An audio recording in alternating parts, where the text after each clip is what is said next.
UAE کے ساتھ جو عالمی منڈی ہے، سب سے بڑی منڈی ہے، ہم روپے میں ٹریڈ کرنے کا ہم نے معاہدہ کیا ہے اور UAE نے بھی اس کو قبول کیا. یہ بہت بڑی بات ہے، یہ کوئی چھوٹی بات نہیں ہے. اس کا نقصان US کو ہوگا، تو مختلف بہانوں سے US ہمیں پریشان اس کے لیے کرے گا. تو یہ جو ڈی ڈالرائزیشن کا زمانہ اب کریٹ ہوا ہے، یہ امریکہ کی سب سے بڑی مصیبت ثابت ہونے والا ہے، اور اسی کو بچانے کے لیے مختلف قسم کے مظالم، مختلف قسم کی دھمکیاں، مختلف قسم کے سینکشنز ان ممالک پر لگانے کی کوشش کی جاتی رہی ہے، آگے بھی کی جائے گی. اس کی بنیاد پر، ہتھیار کی بنیاد پر، ملٹری کی بنیاد پر، یہ سب بنیاد پر بھی سعودی عرب اور ترکی آنے والے زمانے میں ایک دوسرے کے قریب آئیں گے.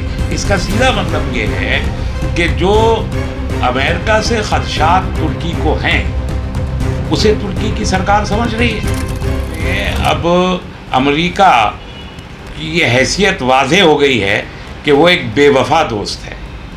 کسی سے بھی وفا نہیں نبھائی امریکہ نے آج تک. ہوئے تم دوست جس کے دشمن اس کا آسماں کیوں ہو، یہ غالب کا مصرع امریکہ کے اوپر پورے طور پر صادق آتا ہے کہ انہوں نے جس کسی سے دوستی کی اسی کو ڈس لیا.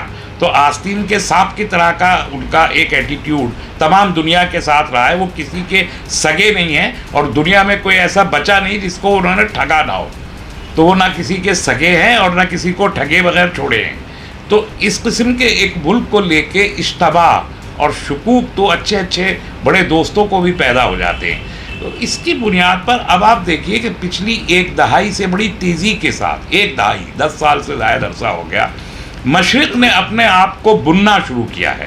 وہ مشرق جو مختلف ضرورتوں کے لیے امریکہ کی طرف دیکھا کرتا تھا، یا جو ہیجمنی امریکہ کے قائم تھی بہت سی چیزوں پر، اس کا جو ہتھیار ہے وہ ڈالر ہے. امریکہ تو کچھ ایسی لمبی چوڑی انڈسٹری نہیں ہے کہ وہ کچھ پروڈیوس کرتا ہو. وہ ساری دنیا سے مال لیتے ہیں، ہر طرح کی چیزیں وہ دنیا سے خریدتے ہیں. کچھ ٹیکنالوجیز ہیں جو وہ ڈیولپ کرتے ہیں اپنے یہاں. وہ بھی ساری دنیا کے جو انٹلیکچوئل باہر سائنٹسٹ پائے جاتے ہیں، ان کو اپنے یہاں بلا کے نوکری دے کے، ان کو اچھا سا ذرا روزگار دے کے ان سے وہ ٹیکنالوجی ڈیولپ کرواتے ہیں. امریکہ کا اپنا، ان کے اپنے پاس کیا ہے بھئی؟ کوئی ایسی چیز جو فارن سے آنے والی چیزوں کا، جیسے ہمارے انڈینز کو بہت کریز ایک زمانے میں ہوا، تو امریکہ سے بن کے آ رہی ہے وہ چیز اور اس کا کریز ہو، ایسا تو کچھ ہے نہیں. ہمارے یہاں سے چیزیں جاتی ہیں بن کے. تو اب مشرق کی جو 57 کے قریب ممالک ہیں، انہوں نے یہ محسوس کیا ہے کہ ریسورسز ہمارے ہیں، ہیومن ریسورس بھی ہمارے ہیں، مٹیریل ریسورس بھی ہمارے ہیں، انٹلیکچوئل ریسورس بھی ہمارے ہیں. ہم اپنے لیے استعمال کریں گے، ہم ان کے لیے کیوں استعمال کریں؟ لیکن وہ ڈالر کو انٹرنیشنل ایکسچینج کرنسی بنا کے انہوں نے اس کے ذریعے بلیک میل تمام ممالک کو کرنا شروع کیا ہے.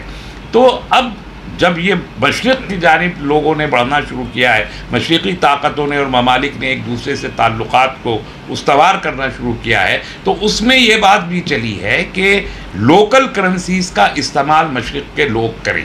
ابھی یہ پہلا اسٹیپ ہے کہ لوکل کرنسیز، جیسے انڈیا کے اس اقدام کی تعریف کی جانی چاہیے کہ UAE کے ساتھ جو عالمی منڈی ہے، سب سے بڑی منڈی ہے، ہم روپے میں ٹریڈ کرنے کا ہم نے معاہدہ کیا ہے اور UAE نے بھی اس کو قبول کیا. یہ بہت بڑی بات ہے، یہ کوئی چھوٹی بات نہیں ہے، کیونکہ ہمارا ٹریڈ $84 بلین کا جو ٹریڈ ابھی ایگزسٹنگ ٹریڈ ہے، وہ $100 بلین کو کراس کرنے جا رہا ہے. تو اگر ہم روپے میں کرتے ہیں تو وہ آسان ہوگا، ہمیں چیزوں کو، ہمیں مال کی قیمت ٹھیک ملے گی، UAE کو مال سستا ملے گا. اگر ہم ڈی ڈالرائزیشن کرتے ہیں تو اس کا نقصان US کو ہوگا. تو مختلف بہانوں سے US ہمیں پریشان اس کے لیے کرے گا. ایسے ہم نے جو رشیا سے تیل تھا، ین میں اور روپے میں دونوں میں کاروبار کیا، ڈالر میں نہیں کرتا ہے روس بھی کاروبار. تو یہ جو ڈی ڈالرائزیشن کا زمانہ اب کریٹ ہوا ہے، یہ امریکہ کی سب سے بڑی مصیبت ثابت ہونے والا ہے، اور اسی کو بچانے کے لیے مختلف قسم کے مظالم، مختلف قسم کی دھمکیاں، مختلف قسم کے سینکشنز ان ممالک پر لگانے کی کوشش کی جاتی رہی ہے، آگے بھی کی جائے گی. لیبیا کی مثال سامنے ہے.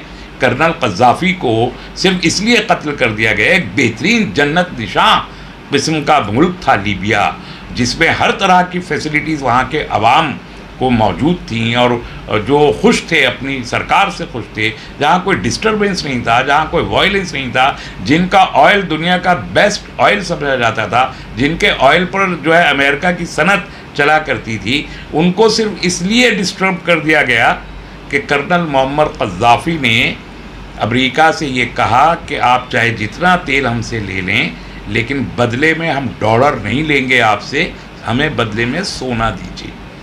صرف یہ ایک شرط تھی، اور یہی صدام حسین کے ساتھ کیا گیا. تو ڈی ڈالرائزیشن کی جب بات ہوئی، اسی طرح یورپین یونین نے اپنی کرنسی بنائی یورو، تو جو 26-27 ملکوں کا گروپ ہے، انہوں نے جب اپنی کرنسی چلانی شروع کی تو ڈالر پر امپیکٹ آیا.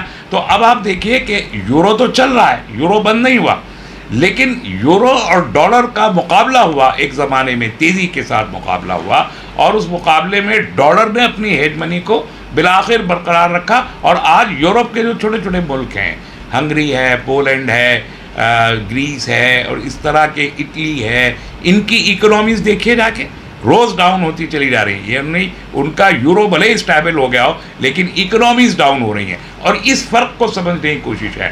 ایک طرف یورپ میں اکنامیز ڈاؤن ہو رہی ہیں، کرنسی اسٹیبل کر لی ہے کسی صورت میں. دوسرے ممالک جہاں پر سینکشنز لگائے، مثلا ایران 40-45 سال سے کرنسیز کو ڈاؤن کر دیا مگر اکنامیز اسٹیبل ہیں. اس فرق کو سمجھا جانا چاہیے. کرنسی کی حیثیت نہیں، چاہے جتنی ڈاؤن کر دیجیے آپ، اکنامی اسٹیبل ہونی چاہیے. ان کی معیشت، اقتصاد ان کا، اور ان کی تجارت، ان کا پروڈکشن اچھا ہونا چاہیے. یورپ میں اس کے برعکس ہو رہا ہے. آپ نے کرنسی کو تو مینٹین کر لیا لیکن آپ کا جی ڈی پی کمزور ہوتا جا رہا ہے. تو یہ مقابلہ تو یورپ نے وہاں تو ان کو بخش رکھا ہے کہ ایشیا کو نہیں بخشنا چاہتا.